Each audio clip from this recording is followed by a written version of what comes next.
आपल्या सगळ्यांचं मनपूर्वक स्वागत करतो. आणि आज देशाचे पंतप्रधान नरेंद्र मोदी साहेबांचं अभिनंदन करण्यासाठी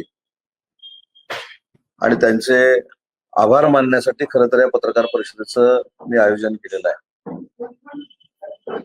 आणि हे आभार मानत असताना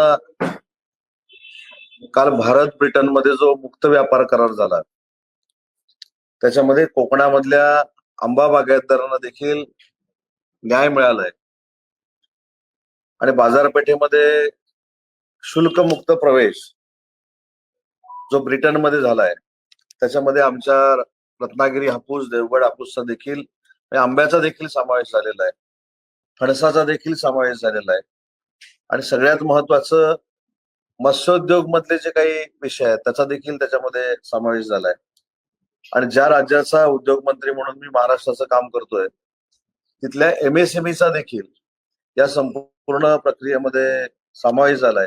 आणि त्याबद्दल नरेंद्र मोदी साहेबांना महाराष्ट्र सरकारच्या वतीनं मी मनापासून धन्यवाद देतो. खरं तर कोकणामध्ये आंबा, मासे आणि काजू हा आमचा प्रमुख शेतकऱ्यांचा व्यवसाय आहे. आंब्याचं प्रोडक्शन कसं होतं, काय होतं आपल्या सगळ्यांना माहिती आहे. पण निर्यात केल्यानंतर आंब्याला या प्रक्रियेमुळं एक चांगला भाव मिळणार आहे आणि कोकणातल्या शेतकऱ्यांचा देखील आर्थिक स्तर जो आहे तो उंचवण्यासाठी ह्या निर्णयाची आम्हाला मदत होणार आहे. कोकणामध्ये फणसाची लागवड देखील मोठ्या पद्धतीने आहे. फणसाच्या बाबतीमध्ये देखील नरेंद्र मोदी साहेबांनी हा निर्णय घेतलेला आहे. माशाच्या बाबतीमध्ये हा निर्णय घेतलेला आहे. त्याच्यामुळे मला असं वाटतं कोकणचा एक कार्यकर्ता म्हणून कालचा जो झालेला करार आहे याच्यामुळं कोकणच्या किनारपट्टीला फार मोठी आर्थिक सुबकता येणार आहे. आणि या कोकण किनारपट्टीमध्ये आंबा असेल, काजू असेल, फणस असेल, आमचे मासे असतील, यांना जागतिक स्तरावरची बाजारपेठ या ब्रिटन भारत करारामुळं निर्माण होईल. आणि त्याचमुळं हा जो देशाच्या दृष्टीनं ऐतिहासिक करार झालाय हा करार करत असताना आमचं कोकण त्याच्यामध्ये विशेषतः नरेंद्र मोदी साहेबांनी सामील करून घेतलं त्याबद्दल मी मनपूर्वक त्यांचे आभार मानतो. महाराष्ट्रातल्या मराठी माणसाला अभिमान वाटेल असा एक कार्यक्रम काल दिल्लीमध्ये पार पडला. हा कार्यक्रम कुसुमाग्रजांचं मराठी अध्यासन केंद्र आणि छत्रपती शिवाजी महाराजांच्या संरक्षणावर जो अभ्यासक्रम तयार झालाय तो अभ्यासक्रम देशाच्या कानाकोपऱ्यात पोहोचवण्यासाठी आणि जगाच्या कानाकोपऱ्यात पोहोचवण्यासाठी JNU मध्ये आपण सुरू करतोय. जवाहरलाल नेहरू युनिव्हर्सिटीमध्ये छत्रपती शिवाजी महाराजांच्या युद्ध नीतीवर अभ्यासक्रम तयार करण्यासाठी तत्कालीन मुख्यमंत्री एकनाथ शिंदे साहेबांनी 10 कोटी रुपये दिले होते. आणि 17 वर्षापूर्वी महाराष्ट्र शासनानं 2 कोटी रुपये हे अध्यासन केंद्रासाठी दिले होते. 2 महिन्यापूर्वी मी स्वतः जवाहरलाल नेहरू युनिव्हर्सिटीमध्ये गेलो होतो. तिथल्या कुलगुरूंना आम्ही विनंती केली आणि उरलेले अध्यासन केंद्राचे 3 कोटी रुपये हे मराठी भाषा विभागामार्फत दिले जाणार आहेत. आणि छत्रपती शिवाजी महाराजांच्या युद्धनीतीवर जो अभ्यासक्रम आहे तो जगाच्या पातळीवर आणि महाराष्ट्राच्या कानाकोपऱ्यामध्ये नेण्यासाठी कालच्या कार्यक्रमाचा उपयोग होणार आहे. काल अजून एक अतिशय महत्वाचा निर्णय झाला जो महाराष्ट्राच्या जनतेसाठी, महाराष्ट्राच्या मराठी माणसासाठी आणि छत्रपती शिवाजी महाराजांना आराध्य दैवत मानणाऱ्या प्रत्येक माणसाची छाती गर्वानं फुलेल अशा पद्धतीनं JNUच्या परिसरामध्ये छत्रपती शिवाजी महाराजांचा अश्वरूढ पुतळा उभा करण्याचा निर्णय काल मुख्यमंत्र्यांच्या साक्षीनं, देवेंद्रजींच्या साक्षीनं आमच्या मराठी भाषा विभागानं घेतलेला आहे. आणि जागेचं पत्र JNUला जे पाहिजे होतं ते कालच आम्ही तासाभरात कुलगुरू पंडित मॅडमना त्या ठिकाणी दिलेलं आहे. त्याच्यामुळे दिल्लीच्या तख्तावर सगळ्यात मोठा, सगळ्यात उंच आणि सगळ्यात दिमागदार आणि देखणा छत्रपती शिवाजी महाराजांचा अश्वरूढ पुतळा आता JNUच्या कॅम्पसमध्ये उभा राहणार आहे. तिसरी महत्वाची गोष्ट की दिल्लीच्या परिसरामध्ये ज्या मराठी शाळा आहेत त्या मराठी शाळांना देखील आर्थिक सुबकता यावी, मराठी शाळा आहेत त्याच्यापेक्षा चांगल्या पद्धतीने व्हाव्या हे धोरण घेऊन आम्ही राज्याचे उपमुख्यमंत्री अजितदादांची देखील एक बैठक घेतली होती. आणि त्या बैठकीतनं असं निष्पन्न झालं की दिल्लीच्या स्तरावर मराठी भवन हे बांधण्यासाठी जर जागा असेल तर त्याचा आराखडा चांगला करावा, या सूचना 6 महिन्यापूर्वी राज्याचे उपमुख्यमंत्री आणि तथा अर्थमंत्री अजितदादांनी दिलेला होता. आणि त्या मराठी भवनाचा एक आराखडा येत्या 2 महिन्यामध्ये आम्ही अर्थमंत्र्यांकडे सादर करतोय. आणि त्याच्यातनं देखील जे मराठी आमचे बांधव आहेत, महाराष्ट्रातले विद्यार्थी आहेत, ते UPSC साठी तिथे जातात, शिक्षणासाठी तिथे जातात, त्या विद्यार्थ्यांना लायब्ररी असेल, राहण्याचं ठिकाण असेल, त्या मराठी भवनातनं तिथं उपलब्ध होणार आहे. आणि त्याचा देखील एक आराखडा या 2 महिन्यामध्ये दिल्लीच्या सगळ्या मराठी माणसाशी चर्चा करून आम्ही अर्थ विभागाकडे सादर करतोय. सांगण्याचा उद्देश एवढाच आहे की मराठीवर महानगरपालिका आली, मुंबईची महानगरपालिका आली म्हणून UBD सारखे पक्ष राजकारण करतायत. आणि महायुतीचं सरकार मराठी भाषा ही साता समुद्रापलीकडे गेली पाहिजे, देशाच्या कानाकोपऱ्यामध्ये गेली पाहिजे, दिल्लीच्या तख्तावर मराठी भवन असलं पाहिजे, दिल्लीच्या तख्तावर आपला मराठीचं अध्यासन केंद्र असलं पाहिजे. आणि छत्रपती शिवाजी महाराजांची युद्ध नीती ही जगाला कळावी, ही देशाला कळावी, अशा पद्धतीचं एक सेंटर असलं पाहिजे. अशा पद्धतीनं आम्ही मराठीचा डंका हा राजकारण न करता जगभरामध्ये नेतोय. आणि काही लोक युबीटी पक्षासारखी त्याच्यामध्ये प्रचंड राजकारण करण्याचा प्रयत्न करतोय. त्याच्यामुळे हे काय आंदोलन झालं म्हणून या जिल्ह्यातल्या मुवमेंट होत नाहीत. सुरुवातीला जसं सांगितलं की मी 2 ते 3 महिन्यापूर्वी JNU मध्ये स्वतः जाऊन आलो होतो. एकनाथ शिंदे साहेबांनी हे 10 कोटी रुपये पूर्वीच ते मुख्यमंत्री असताना वर्ग केलेले होते. कुसुमाग्रजांचं मराठीचं अध्यासन केंद्र निर्माण करण्याचा निर्णय राज्याचे मुख्यमंत्री देवेंद्रजींच्या नेतृत्वाखाली घेतला गेला. त्याच्यामुळे कुठंतरी मुंबईमध्ये आंदोलन होतंय म्हणून दिल्लीत आम्ही कार्यक्रम करतोय अशातला भाग नाही, तर हे पूर्वीपासूनचे कार्यक्रम आहेत. आणि म्हणून मराठी भाषेला जो राजाश्रय आहे तो म्हणजे मायबोली म्हणून आहे, मातृभाषा म्हणून आहे. आणि त्या मराठीला कायमस्वरूपी मोठं करण्याचं कामच सरकार करणार आहे. त्याच्यामुळे मराठीवर राजकारण न करता मराठी ही सर्वांग सुंदर असलेली भाषा जगाच्या पातळीवर पोहोचली पाहिजे म्हणून महाराष्ट्राच्या महायुती सरकारचा प्रयत्न चालू आहे. आणि त्याचं मूर्त स्वरूप काल दिल्लीमध्ये आलेलं आहे. मुख्यमंत्र्यांच्या बद्दल जी घोषणाबाजी झाली त्याबद्दल मी त्या खरं तर गोष्टीचा निषेध करतो. मुख्यमंत्री कुठच्या राज्याचे आहेत याच्यापेक्षा ते राज्याचे मुख्यमंत्री आहेत. आणि त्यांच्या नावानं मुर्दाबाद ही घोषणा देणं मला असं वाटतं की राजकीय संकेतामध्ये बसणारे नाही. परंतु जे छत्रपती शिवाजी महाराजांच्या विरोधात आहेत त्यांनी त्या घोषणा दिलेल्या आहेत. त्याच्यामुळे छत्रपती शिवाजी महाराजांच्या विरोधामध्ये विरोध करणारे काही नतद्रष्ट लोक हे आपल्या देशामध्ये आहेत. हे काल JNUच्या आंदोलनात सिद्ध झालंय आणि त्यांचं लोक काही समर्थन करतायत. त्याच्यामुळं महाराष्ट्राच्या जनतेला देखील कालच्या प्रसंगात लक्षात आलं असेल की याच्या मागचं राजकारण काय आहे.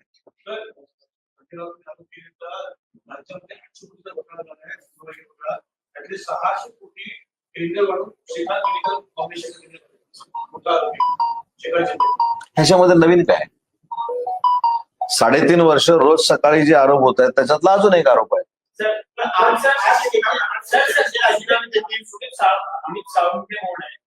फॅसिलिटीजचे प्रमुख आहेत त्यांनी झारखंडमध्ये दारू घोटाळा केलेला आहे. त्यांना तुमचं सरकार असताना मुख्यमंत्री एकनाथ शिंदे असताना त्यावेळेस 108 अँब्युलन्सचं जवळपास 800 कोटीचं कंत्राट मिळालेलं होतं संजय राऊत आरोप करतात. आणि ते श्रीकांत शिंदे मेडिकल फाउंडेशन सोबत जोडले गेलेले होते, त्याचे सदस्य होते, तिथे पैसे वळवले असं त्यांचा.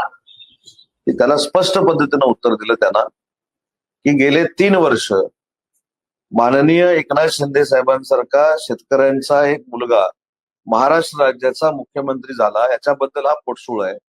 हे 3 वर्ष रोज आम्ही आरोप ऐकतोय. त्याच्यामुळे हा नवीन आरोप झाला त्याच्यामध्ये काही तथ्य असेल अशी अजिबात शंका नाही. डॉक्टर श्रीकांत शिंदेनी स्वतःचं कर्तृत्व जगाच्या दौऱ्यामधनं स्वतः सिद्ध केलेलं आहे. त्याच्यामुळं अशा आरोपांना महाराष्ट्राची जनता किंमत देईल असं मला अजिबात वाटत नाही.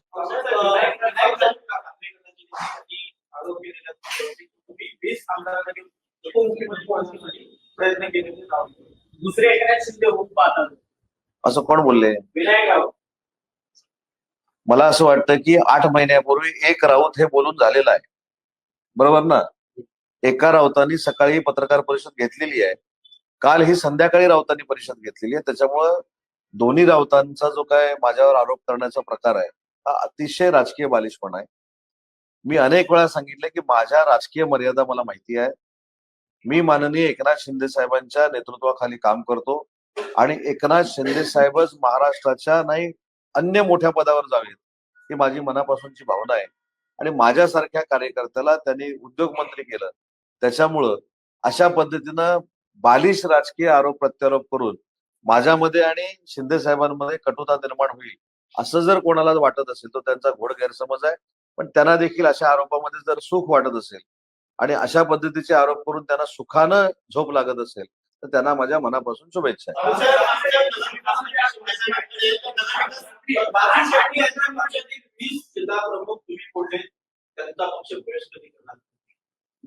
राजू शेट्टी साहेबांच्या पक्षातले मी 20 जिल्हा प्रमुख फोडलेत अशातला भाग नाही. राजू शेट्टींसोबत काम करणारे पूर्वीचे काही सहकारी असतील, त्याच्यामध्ये काही काँग्रेसची लोक आहेत, काही शरद पवार राष्ट्रवादी काँग्रेस पार्टीची लोक आहेत. त्याच्यामुळं 20 जिल्हाध्यक्ष जे प्रवेश करणार आहेत त्याचा असा पण गैरसमज होऊ नये की राजू शेट्टींच्याच पक्षातले सगळे जिल्हाध्यक्ष घेतोय. त्याच्यातले काही असतील परंतु बाकीचे जालिंदर पाटील म्हणून प्राध्यापक जे आमचे आहेत त्यांच्या नेतृत्वाखाली अन्य पक्षातली लोक देखील येत्या काही दिवसामध्ये एकनाथ शिंदे साहेबांचं नेतृत्व स्वीकारून शिवसेनेमध्ये प्रवेश करणार आहेत. मी कुठेही त्याच्यामध्ये असं म्हटलेलं नाही की 20 जिल्हाध्यक्ष हे राजू शेट्टींच्या पक्षाचे आम्ही फोडून शिवसेनेत आणतोय. विविध पक्षातले ते पदाधिकारी आहेत आणि ते पक्षामध्ये प्रवेश करणार. मुख्यमंत्री कार्यालयाचा व्हिजिलन्स असल्यामुळे विपक्षी आमदार नाराजीची तक्रार झाली. त्याचं उत्तर मला असं वाटतं हे परवा दिलेलं आहे. शेवटी राज्याचे मुख्यमंत्री हे कुठच्याही खात्यामध्ये त्याचा अहवाल घेऊ शकतात, त्याचा आढावा घेऊ शकतात आणि ओव्हरऑल करू शकतात. त्याच्यामुळे ही नवीन कुठं गोष्ट आहे अशी काही मला वाटत नाही. पण त्याचं उत्तर देताना मी असं सांगितलंय की माननीय एकनाथ शिंदे साहेब, माननीय देवेंद्रजी आणि माननीय अजितदादा यांचं बाउंडिंग हे अतिशय जबरदस्त आहे. त्याच्यामुळे येणाऱ्या स्थानिक स्वराज्य संस्था देखील महायुतीनं लढून आम्ही भगवा फडकवणार आहोत. त्याच्यामुळे अशा गोष्टींकडे बघून आमच्या कोणामध्ये गैरसमज होईल याची सुतरामही शक्यता नाही.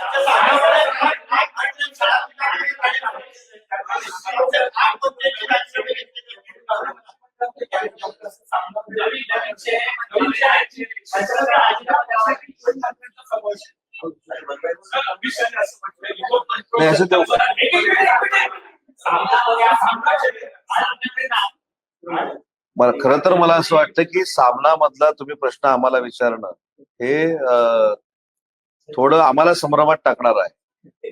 कारण सामनामध्ये आमच्या शासनाची ऍडव्हर्टाईज येते, सामनामध्ये आमच्याच शासनाच्या पैशातनं ऍडव्हर्टाईज घेतल्या जातात आणि त्याच सामनामध्ये विकतची बदनामी आम्ही घेतोय.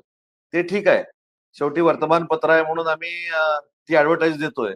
पण संभ्रम माझ्यामध्ये काय आहे की पेपर चालवायला शासनाकडनं पैसे घ्यायचे, पेपर चालवायला नितेश राणेंचा फोटो असलेली ऍड घ्यायची आणि त्याच नितेश राणेंवर सामनांमधनं टीका करायची. हा नक्की कुठचा लोकशाहीतला पत्रकारितेचा प्रकार आहे हे माझ्या अजून लक्षात आलेलं नाही. पण सामनामधल्या बातम्यांची दखल माझी आपल्याला विनंती आहे की तुम्ही पण ज्या स्तरावर घेता घेऊ नये, त्याच्यातनं काहीही निष्पन्न होणार नाही.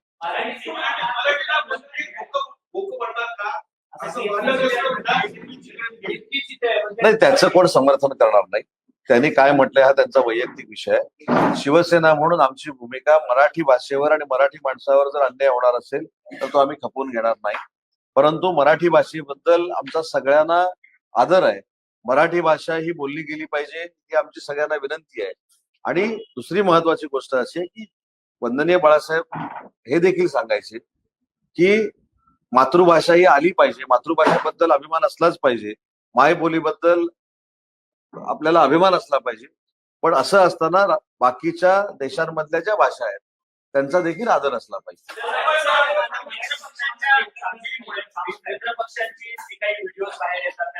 काही वादग्रस्त वक्तव्य बाहेर येतात आहेत, त्या सगळ्यामुळे भाजप कुठेतरी अडचणीत येतोय असं भाजपच्या नेत्यांचं म्हणणं आहे. त्यांनी आमदारांनी मुख्यमंत्र्यांकडे देखील तक्रार केली की मित्रपक्षांच्या मंत्र्यांच्या चुकीच्या वागणुकीमुळे भाजप अडचणीत येतो. नाही, मी शिवसेनेचा एक शिवसैनिक आहे. एकनाथ शिंदे साहेबांच्या नेतृत्वाखाली मी काम करतो. हा भाजपाचा प्रश्न मला विचारण्यापेक्षा भाजपच्या लोकांना विचारला पाहिजे. सर, महानगरपालिका व्यतिरिक्त सगळीकडे महायुती वेगवेगळे घटना आहे अशी बातमी येते. फक्त मुंबई महानगरपालिकेत महायुती असणार आहे, बाकी सगळीकडे वेगवेगळ्या सभा. मी अनेक वेळा आश्चर्यचकित होतो की अशा बातम्या तुमच्याकडे येतात कुठे. समन्वय समितीमध्ये मी आहे शिवसेनेमार्फत, त्या समन्वय समितीमध्ये असं काय कुठं कळलेलं नाही. पण ही बातमी डायरेक्ट दिल्लीतनं तुमच्याकडनं आलेली आहे, त्याच्यामुळे आता आम्हाला देखील पक्षांतर्गत चौकशी करावी लागेल की ह्या बातम्या तुम्हाला कशा मिळतात. पण समन्वय समिती 2 दिवसापूर्वी झाली, याच्यात कुठेही चर्चा काय झाली नाही. समन्वय समितीमध्ये जी चर्चा झाली ती मी प्रेसमध्ये सांगितले की आम्हाला महायुतीच्या मार्फतच निवडणुका लढवायच्या, तर महायुतीच स्थानिक स्वराज्य संस्थेमध्ये प्रत्येक ठिकाणी सरकार आणायचं आहे किंवा स्थानिक स्वराज्य संस्था या महायुतीने आम्हाला जिंकायच्या आहेत. आता दिल्लीवरची बातमी तुमच्याकडनं कुठनं आली मला माहित नाही. एक अजून एक खुलासा करतो, एक फक्त जो राहिला. कालच्या कार्यक्रमाला राज्याचे उपमुख्यमंत्री एकनाथ शिंदे साहेब हे अनुपस्थित होते. माझी आपल्याला विनंती आहे की डीसीएम कार्यालयामधनं अधिकृत माहिती आपण घ्यायला पाहिजे. काल साहेबांचा पंढरपूरला एक श्री नामदेव महाराजांच्या नावानं जो पुरस्कार आहे, प्रतिष्ठेचा पुरस्कार आहे, तो माननीय एकनाथ शिंदे साहेबांना दिला गेला होता आणि त्या पुरस्कार स्वीकारण्यासाठी तिथे गेले होते. पण काही लोकांनी विचारलं ते दिल्लीतच गेले नाहीत, मग दिल्लीला का गेले नाहीत. पण ते जरी दिल्लीला गेले नसते, त्यांचा प्रतिनिधी म्हणून मी होतो, मराठी भाषेचा मंत्री शिवसेनेचा म्हणून तिथं मी होतो. त्याच्यामुळं अशा पद्धतीचा संभ्रम जर कोण पसरवत असेल आणि स्वतःचा टीआरपी वाढवण्याचा प्रयत्न करत असेल तर त्यांना देखील मला सांगायचं की माहित्या देखील अतिशय चांगल्या पद्धतीने खऱ्या तुम्हाला दिल्या पाहिजे.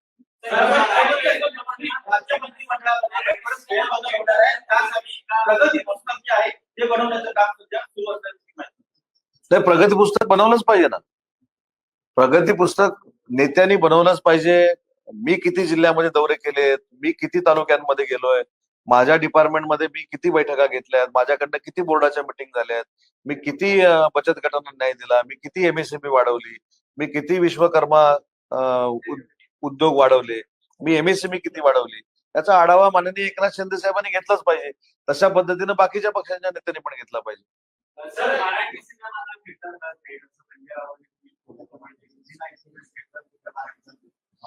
हे महापालिका, मुंबई महानगरपालिका, मुंबईमध्ये मराठी भाषेच्या चित्रपटांना थिएटर मिळत नाही हे आजच कसं काय समजलं.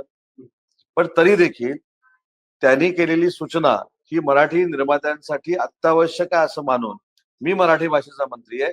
पुढच्या आठवड्यामध्ये सगळ्या मराठी चित्रपटाच्या निर्मात्यांना बोलवून आणि जे कोण थिएटरवाले आहेत त्यांना बोलून, पोलिसांना बोलून, आयुक्तांना बोलून याच्यामध्ये सकारात्मक भूमिका घ्यायला लागेल अशा पद्धतीचे निर्देश थिएटरवाल्यांना दिले जातात.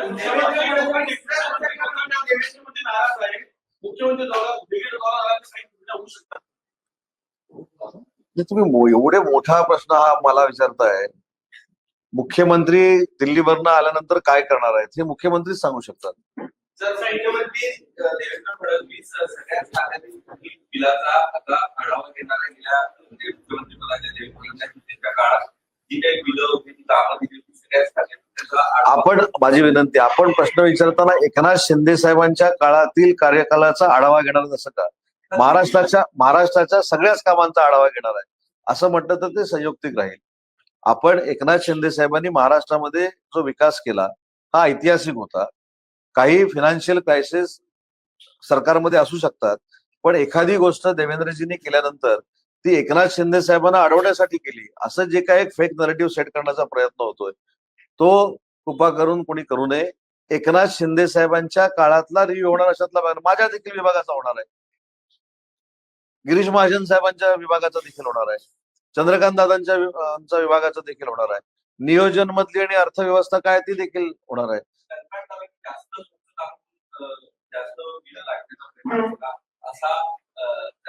नाही, कोणाचा आरोप आहे असा आरोप नाही मला माहित नाही. म्हणूनच बघा सांगितलं की अशा बातम्या कशा येतात, कुठपर्यंत पोहोचतात मला माहित नाही, पण अशा पद्धतीचं काही नाही. शेवटी आपण स्पिल ओव्हर किती, आपण सरकार म्हणून किती लोक कॉन्ट्रॅक्टरांचे पैसे देणं आहोत हे आढावा घेणं हे मुख्यमंत्र्यांची एक जबाबदारी म्हणण्यापेक्षा मुख्यमंत्री घेऊ शकतात. त्याच्यामध्ये अडचण असण्याचं 410 मराठी भाषेचे विद्यार्थी काय का चांगली बातमी. अलीगड मुस्लिम विद्यापीठामध्ये 410 विद्यार्थी मराठी शिकवतात. चांगलं आहे ना. माझी आपल्याला अजून एक विनंती आहे. सरहद नावाची एक संस्था आहे, संजय नहार चालवतात. पुण्याला त्यांनी एक इन्स्टिट्यूट चालू केलेलं आहे. त्या इन्स्टिट्यूटमध्ये काश्मीरच्या मुस्लिम मुली तिथे शिकायला आहेत. आपलं महाराष्ट्राचं राज्यगीत ज्या पद्धतीनं मराठीतनं ते म्हणतात ते सर्वसामान्य नामांकित गायकाला देखील जमणार नाही. इतक्या सुंदर आवाजामध्ये ते मराठीतनं राज्यगीत म्हणतात. आणि काश्मीरची सगळी जी मुलं आहेत तिथली ती सगळी अतिशय फ्लुएंटली मराठी बोलतात. त्याच्यामुळे मराठी जर बोलत असतील तर आनंदच आहे ना. मराठी माणसाबद्दल मराठी भाषेबद्दल मान्यता सिद्धार्थ दुबे यांच्या पत्नीवरती गुन्हा दाखल केलेला आहे. लोन मेडिकल कॉलेजसाठी. तर ठीक आहे ना, जे काय फ्रॉड असतील, जे काय अडचणी असतील, त्यांच्यावर गुन्हे दाखल झाले असतील, त्याचे परिणाम ते भोगतील.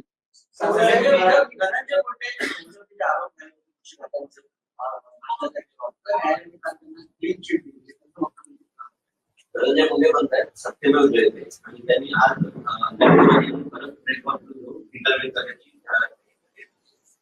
नाही, हायकोर्टामध्ये माझ्या माहितीप्रमाणे ही केस चालू होती. उच्च न्यायालयाने निकाल दिला, तो मग धनंजय मुंडेंच्या बाबतीतला असू दे किंवा अन्य कोणाच्या बाबतीत असू, त्याच्यावर आम्ही प्रतिक्रिया पॉलिटिकल देणं निकालावर हे उचित नाही. सत्यमेव जयते हे ट्विट करून त्याच्यातला मतितार्थ जो काय हा धनंजय मुंडेंनी महाराष्ट्राच्या जनतेसमोर मांडलाय. सर, ऑक्टोबर किंवा नोव्हेंबरमध्ये मुंबई महानगरपालिकेत निवडणूक होऊ शकतात अशी माहिती. प्रभाग रचना आणि मतदार यादी करण्याचं काम माझ्या माहितीप्रमाणे सुरू झालेलं आहे. त्याच्यामुळे निवडणुकीची चाहूल लागलेली आहे आणि निवडणुकीच्या चाहूलमुळेच हे सगळं झालं ना. निवडणुकीची चाहूलच जर लागली नसती तर थिएटरला मराठी चित्रपट लागत नाही हा मुद्दा आला नसता. मुंबई गुजरातला जोडली जाणार आहे हा मुद्दा आला नसता. म्हणजे खरं तर माझ्या अगोदर आपल्या सगळ्यांना माहिती आहे की ज्यावेळी मुंबई महानगरपालिकेची निवडणूक येते, महाराष्ट्राची निवडणूक होते, त्यावेळी असे सगळे डायलॉगबाजी सुरू होते. त्याच्यामुळे एक नक्की झालेलं आहे की ह्या डायलॉगबाजीमुळं आणि फेक नरेटिव्ह सेट करण्याच्या प्रवृत्तीमुळं मुंबई महानगरपालिकेची निवडणूक जवळ आली असं समजायला हरकत नाही. राज्यमंत्री एकनाथ मुंडेंना यांच्या नावाचं ठळक असलेल्या नावाचं ट्रकमध्ये मद्य विक्री सापडलेली ताब्यात होते. त्यांचा खर्च का समजत नाही. बघा, नाव त्याच्यामध्ये टाकलेलं आहे म्हणून त्यांचा त्याच्यामध्ये समावेश आहे असं काय मला वाटत नाही. परंतु नाव त्यांचं आहे, त्यांनी पोलिसांनी चौकशी करावी. पण एखादे आता काही कार्यकर्ते असतात, आता काही कार्यकर्त्यांनी माझी स्वतःची घरची जी कंपनी आहे त्या कंपनीच्या नावं देखील त्यांच्या डंपरवर टाकली, त्यांच्या गाड्यांवर टाकलेली आहे. आता ती गाडी जर पकडली गेली आणि त्याच्यामधनं अवैध दारूचा धंदा झाला तर का उदय सामंत केला का? तसं माझं म्हणणं की त्याच्यामधनं चौकशी झाली पाहिजे आणि चौकशी झाल्यानंतर जे काय खरं आहे ते स्पष्ट लोकांसमोर येईल. विधानसभा निवडणुकीपूर्वी मराठी भाषेला अभिजात भाषेचा दर्जा दिला. मात्र 9 महिन्यानंतरही केंद्राकडून मराठी भाषेसाठी कुठलाही निधी आला नाही. भाषेच्या विकासासाठी संवर्धनासाठी कुठलंही राज्य सरकारकडून पाऊल उचललं नाही. त्यामुळे मराठी भाषिकामध्ये मराठी साहित्यिक लेखकामध्ये एक नारायचं सूर सरकारच्या विरोधात. मराठी भाषा मंत्री म्हणून अजून सूर तो काही माझ्यापर्यंत पोहोचलेला नाही. पण माहितीसाठी सांगतो, थोडीफार आपल्याला देखील माहिती असली पाहिजे. मराठी भाषा हा विभाग 65 कोटीचा होता. किती? 65 कोटीचा. महायुतीचं सरकार आल्यानंतर मराठी भाषेचा विभाग हा 350 कोटीपर्यंत गेला. मराठी भाषा भवन हे आता आपल्या जवळच बांधकाम सुरू झालेलं आहे. ऐरोलीला उपकेंद्र सुरू झालेलं आहे. विश्व मराठी संमेलन आपण करतो आणि ज्याचा उल्लेख आपण केलात की अभिजात भाषेचा दर्जा जो मिळालेला आहे, त्या अभिजात भाषेचा दर्जा मिळाल्यानंतर केंद्र शासनानं आपल्याला काय दिलं तर त्याची फार मोठी प्रोसिजर आहे.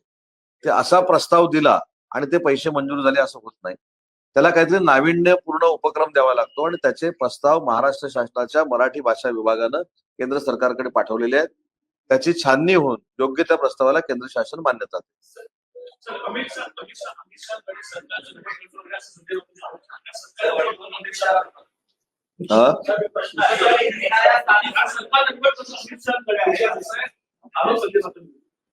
नाही, माझी विनंती आपल्याला अशी आहे की आम्ही पत्रकार परिषद घेतल्यानंतर त्यांनी प्रश्न काय विचारले त्यांची उत्तरं द्यायला काय आम्ही बांधील नाही. ते टीका मी काय सांगितलं मगाशी देखील, 3 वर्षापासून आतापर्यंत रोज काहीतरी एक नवीन आरोप होतोय. त्या नवीन आरोपाला नुसती उत्तरं द्यायची, याच्यापेक्षा आम्ही विधायक काय केलं मराठी भाषेसाठी. अमित शहा कुठच्या सरकारचा रिमोट कंट्रोल आहे त्याच्यापेक्षा नरेंद्र मोदी साहेबांनी काल ब्रिटनमध्ये काय निर्णय घेतला हा माझ्या दृष्टीने महत्वाचा आहे.